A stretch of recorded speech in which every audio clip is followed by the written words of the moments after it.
Simpson, boat by a Simpson, boat by a Simpson, a man being a boat.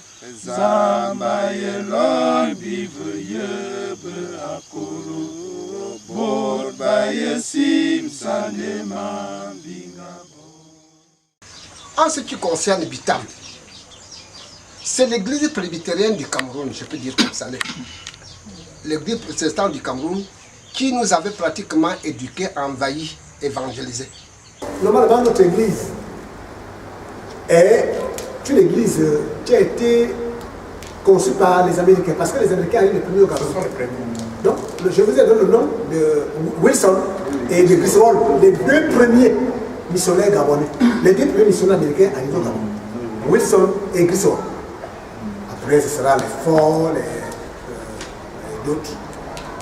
Les deux premiers, c'est Wilson et Griswold. Les Français ont pris le après, les missionnaires, lorsqu'ils ont été chassés, ils étaient obligés de partir du Gabon. Je vais parler de la Presbyterian Church in USA. Ils sont repartis par le Cameroun au sud de Kribi. Et c'est par le Kribi, la zone de Batanga, qu'ils ont encore pénétré le sud Cameroun. Et le sud Cameroun a encore influencé. Avant même l'arrivée des missionnaires français, ils sont arrivés encore à Bitam. Je vous ai donné le nom de Mbato, qui était instituteur. Je vous ai parlé du nom de Etan Koulou. Je vous ai parlé de Ndozo Awa, dont vous avez vu le petit-fils. Donc, avant même l'arrivée des missionnaires protestants, ces missionnaires américains ont influencé. Et c'est ce qui fait que, encore chez nous, vous voyez les gens qui chantent, même dans la liturgie, continuent à chanter les cantiques. Mobo, bati o Cameroun le douara était dévé. Il y a bon de ça, mais comment ça me passe sera et voilà là on l'odon enfin il y a ma ba à femme mais il y a un petit des collaborateurs c'est un peu trop fort, mais des gens qui facilitaient leur implantation parce qu'ils parlaient la langue. Ils parlaient la langue. Et celui qu'ils vont utiliser, c'est le pasteur Mbago. Lui, il est natif de... Ça s'appelle ça comment? Ngomo. Natif de Ngomo. Mais à Lambaréné, les Fang et les Mines vivent côté ensemble. C'est effectivement pas... C'est assez complexe, hein, les stratégies qui ont été élaborées pour amener les gens à changer de religion. Parce que c'est... Vraiment, les stratégies ont été très... Et pourtant, parfois, très dures. J'ai eu l'occasion d'aborder ce problème-là quand j'avais écrit Bobifia. Bon. Il y a les stratégies des missionnaires, parfois, tourner autour ou des malades, ou de la chefferie, ou des enfants. Les malades, quand quelqu'un était malade dans une famille, il disait qu'il venait pour voir le malade, pour le soigner. Tout en soignant le malade, on a, comme font les gens des boutiques, font ça aussi. Hein. Si tu veux que je te soigne, le mieux pour toi, c'est de manger les bogas. Les missionnaires ont utilisé. Levé tôt, et je crois que c'est l'influence de l'Église du protestantisme. Parce que chaque matin, papa nous réveillait au plus tard à 5 heures. Pile. Et actuellement, je peux tourner toute la nuit, je dors pendant 15 minutes, je me réveille, j'ai une horloge biologique dans le cerveau. Je me réveille d'abord et je me rendors après. Pourquoi? Parce qu'il fallait qu'on se réveille à 5 heures, on fait la prière. Une fois que la prière est faite, il fallait aller aider maman à la cuisine, il fallait transporter l'eau sur la tête, etc., avant d'aller à l'école. Et lui, À 6h moins 15 ou moins 5, il devait aller au Filia. Filia, au temple, voilà, il allait faire la prière matinale. C'était... Comment Filia?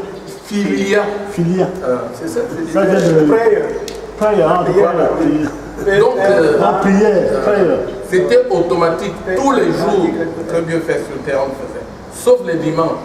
Parce que dimanche, on allait au culte. Et papa, quand tu mangeais, tu t'asseyais à sa table. Parce que moi, je mangeais à table. Dès mon plus jeune âge avec mon père. Quand un ami arrive, il demande d'abord ton nom, ton prénom, le nom de ton père, le nom de ta mère, ta tribu, et il te dit, mon fils, est-ce que tu as travaillé depuis le matin?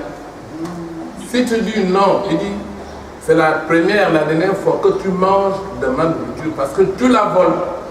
Dans la Bible, il est écrit, tu mangeras à la sueur de ton front.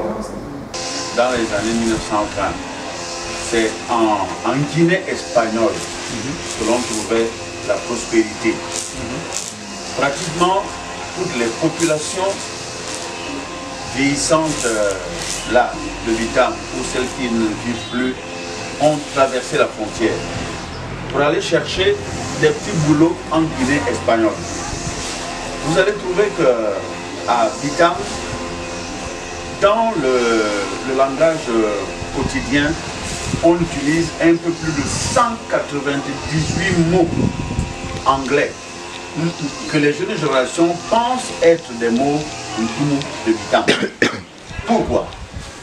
Parce que les populations qui ont traversé pour aller travailler à Fernando Po, en Guinée espagnole, faisaient des petites tâches et avaient comme chef d'équipe des Nigérians qui s'adressaient à eux en anglais. Et de retour de là-bas, parce qu'ils n'ont pas été à l'école anglaise, ils ont commencé à reprendre les mêmes mots, mais de manière déformée. C'est ainsi qu'on va trouver Wunu. On va trouver Wunu, window. On va trouver table. On va trouver Sobo. On va trouver Tawala. On va trouver Nga. On va trouver Sissier. On va trouver... Donc, c'est plus de 190 mots utilisés au quotidien par nous. En dehors là, tu as parlé encore de tontines. Des tontines. Mais fondamentalement, le cacao. Le cacao, Mungat. Savoir fixer la valeur des choses et l'augmenter si c'était possible. Et même tricher pour que tu aies plus de valeur. Tu ne peux pas aller au tribunal avec un homme de Bitam et tu gagnes le procès sur des problèmes de marchandises. Parce que quand l'homme de Mifoul ne sait pas comment ça marche, pour obtenir la valeur, il peut dormir sur une défense d'éléphant sans savoir que ça peut vendre ça. Mais l'homme de Bitam, il te dit, donne-moi cette défense-là, tu n'as rien du tout pour toi, moi je veux voir ce que je peux faire avec. Et il va récolter 200 000, 300 000 avec. Pourquoi c'est dur de se marier avec une fille de Bitam? Parce qu'elle a l'esprit de Hangat. Le cacao a été balayé, c'est parce que les Bitamos étaient autonomes. On a dit, tirons le cacao. C'est cela. Et ça fait mal. C'est ça la vérité. Et j'assume.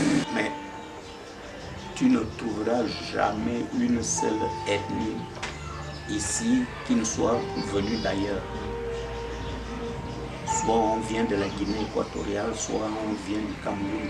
Il y a eu une dynamique des populations qui s'est arrêtée, on peut dire, dès que les Blancs ont dit stop, tout le monde regroupement du village, tout le monde se regroupe, patati patata, et un petit peu après l'indépendance, où on a continué avec des regroupements de village. Après l'indépendance, parce qu'on a fait encore des regroupements de village peut-être au début des années 70. C'est après le regroupement de village qui a été fait. 1970. Hein. Donc, la dynamique des populations, elle a fait en sorte que... Aujourd'hui, le départ de notre thème, c'est 15 clans. Mais dans les 15 clans aujourd'hui, qui existent encore là, les assemblées ne sont pas dedans. Ceux qui étaient à Mimban, avec nous, installés à Mimban, là-bas, là où nous sommes installés, ceux que papa, mon père, là, Kapali Onkoda m'a dit que le plan d'Ancima Raymond là, c'était plein là. Yefa, ils ne sont plus. Chez moi là-bas, on avait les SAMA, ils ne sont plus. Comme je vous ai dit, madame, c'est l'intégration dans son plan. Maintenant, vous êtes Nyamoro. Ce n'est pas une affaire d'âge. Vous êtes intégré dans la communauté. Ça veut dire que vous allez participer désormais à tous les soucis de la communauté et notamment la défense pour la survie du clan. Vous devez toujours travailler. Partout vous êtes le soldat de votre clan, que vous devez toujours défendre au besoin des armes à la main. C'est ça était le principe. On défend son clan, quelles que soient les difficultés. Alors, sur le plan économique, il faut savoir que, bon, les limites elles-mêmes, les limites entre les trois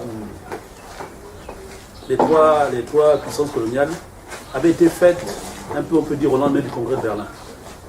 Au lendemain du congrès de Berlin, ils ont fait les limites, mais les missions, les délimitations avec les spécialistes, cartographes et autres géomètres, ils vont les faire, on peut dire, en 1890, à peu près à 1900, pour délimiter les trois territoires des trois puissances coloniales. Sur le thème là, la plus grande émission, la plus connue, c'est celle de Côte. L'émission Côte est la plus connue, mais il y en a eu beaucoup. Parce qu'il y en a eu beaucoup. Et donc, la réalité de ce département du thème, puisqu'on est sur le département du thème, c'est qu'en réalité, c'était un espace, je préfère parler d'espace avant 1907, c'est un espace qui a été plutôt, je dirais, connecté à la colonie allemande du Cameroun et à la colonie espagnole. On n'avait aucun rapport avec Libreville. Bitam, c'est un carrefour humain, c'est comme Lambaréné. Vous avez, moi je parle de Lambaréné au 19e siècle, c'est inouï. Lambaréné, c'était l'ébullition permanente. Bitam est aussi, un peu aussi, pour nous autrefois, c'est le carrefour humain des rencontres de plusieurs paramètres. Aussi bien économique, démographique, culturel, sociaux. C'est ça Bitam. Il ne faut pas voir Bitam, nous les Bitamois, à 12 km de rayon.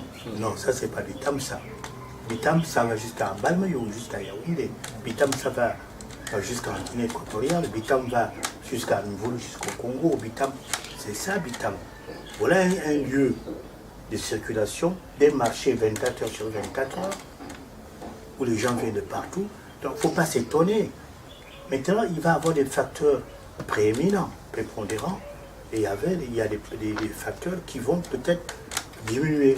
Alors, qu'est-ce qui va subsister? Qu'est-ce qui va grandir? Et qu'est-ce qui va s'éteindre? C'est là l'objet de l'étude.